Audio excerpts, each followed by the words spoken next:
Welcome back here on KWN TV, where the Bulldogs are set to kick the ball off to our Tigers. Down 7-0, 10 minutes, 6 seconds left in the first quarter here. Not a great first start for our defense here. Hopefully start a little different for our offense. A little knuckleball kick there from the kicker. And it's going to be in the end zone for a touchback. Whitwell have their own 1st and 10 on their own 20-yard line. So it'll be 1st and 10 here for the Tigers on the 20-yard line.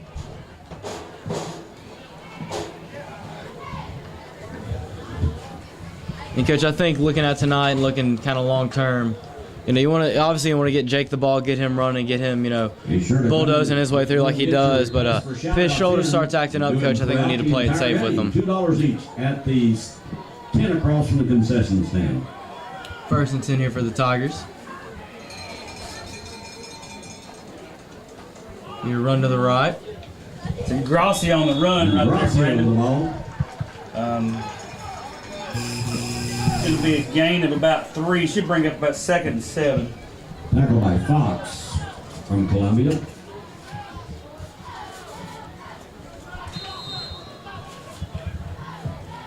Second and 8 for Whitwell. Offense kind of taking its time in the huddle, slowing the game down a little bit.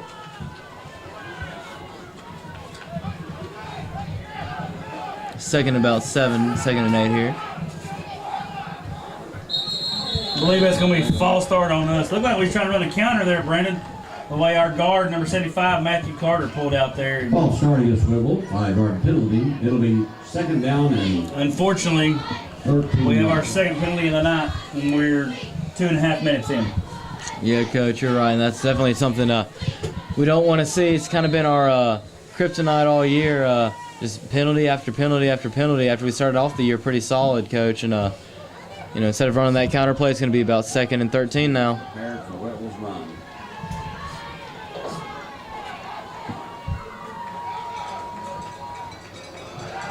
There's the counter play we talked about. That was number 20, Jake Sarton, on the run. And nobody from Columbia was fooled on that one, unfortunately. I thought maybe we, after kind of tipping our hand there, I thought maybe we'd come out and maybe change the play call up, but that didn't happen. So it's going to be 3rd and about 14 to 15 here.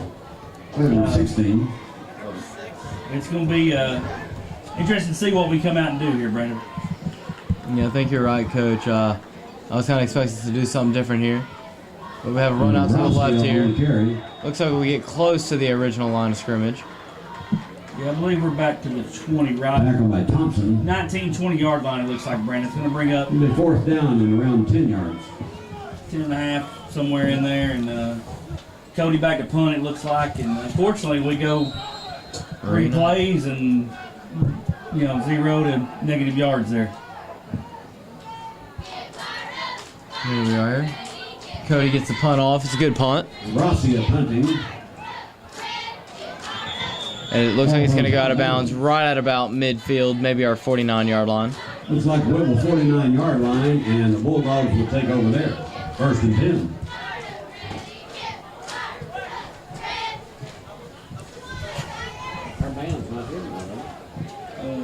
It'll be 1st and 10 here for the Bulldogs.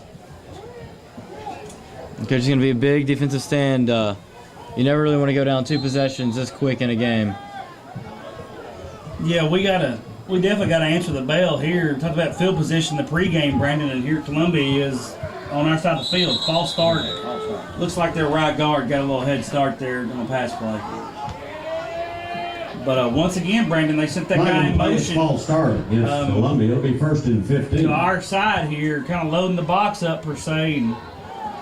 And we've got to adjust to that. Hopefully our coaches have seen it and we can slide on over there. I think you're right, Coach. We need to make some adjustments and fast because that first opening series here for the Bulldogs, they made it look easy.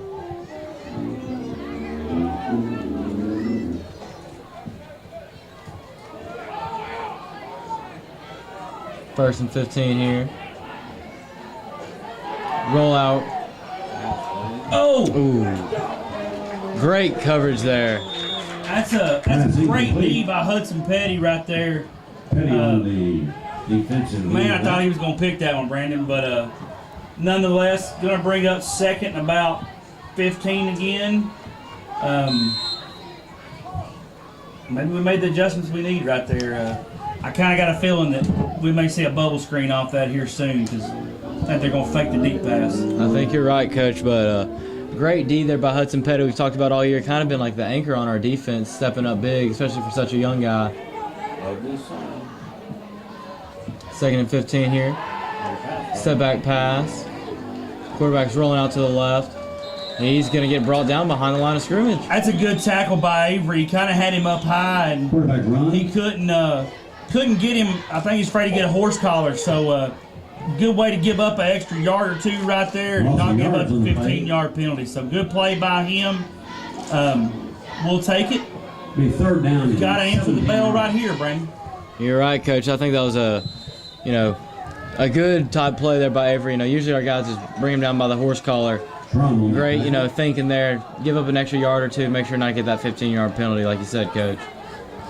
3rd and 15 here. A little under 8 minutes left in the first. Step back pass. Deep throw. And that's going to be incomplete. Good coverage by Gracia.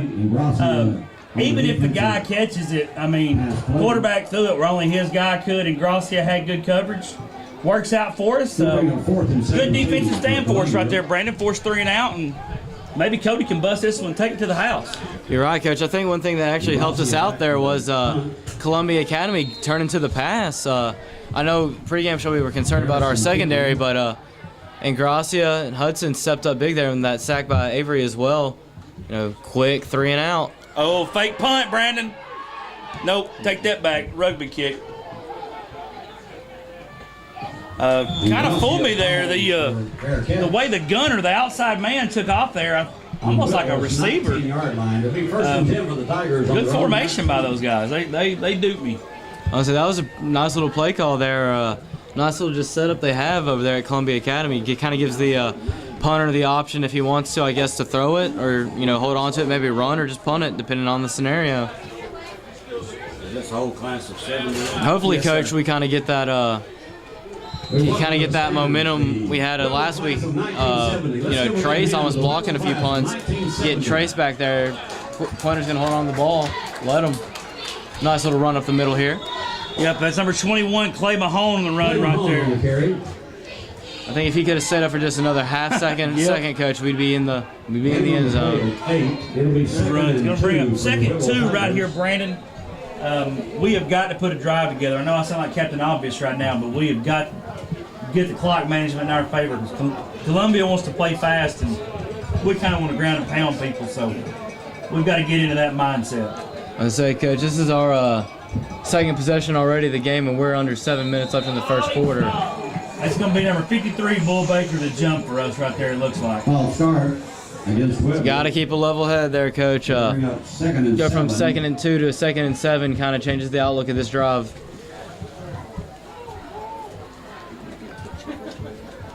Thank you, sir. That's one of those Bulls you got to sit there and stay focused. You don't want to jump offside, get a little nervous there. Be 2nd and 8 here for the Tigers. 6 minutes, 42 seconds left in the first quarter. Jake goes in motion, running right, and got away with another false start there, but we'll take it. And Cody's going to get brought down behind the line of scrimmage. And, Coach, that was one of those, you got away with a false start there, and kind of would have rather just go and blow the whistle on it. We lose, 3 or 4 yards and the down on that play. Yeah, like you said, Brandon, the Mom loves you. The first penalty would have been better than what we got right there. I'd take 2nd and 13 instead of 3rd and 13. Either way, another loss on the play. 3rd and long here for the Tigers.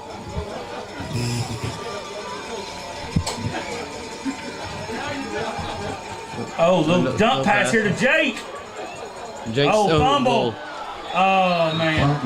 Columbia Academy with a recovery. And that's sometimes what you get with those players like Jake. They try their best to stay up, try and do too much. I don't think he ever really had full control of the ball there, Coach, and kind of just popped out up there. 20-yard line. Yeah, I thought Dawson maybe was going to try to run option with Jake for a second there.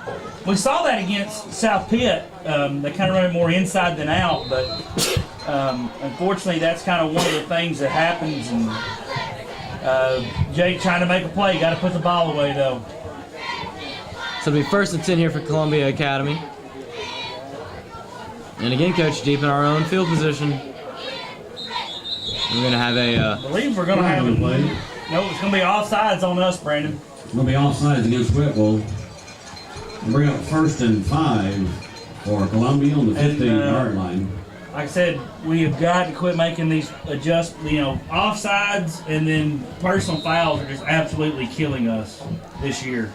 I say, it'd be one thing if this was something that just happened to start this game, but Coach, this has been a weekly occurrence here now, and it's something Coach Helton's going to have to fix fast for the playoff, especially if we see these guys here in a couple of weeks.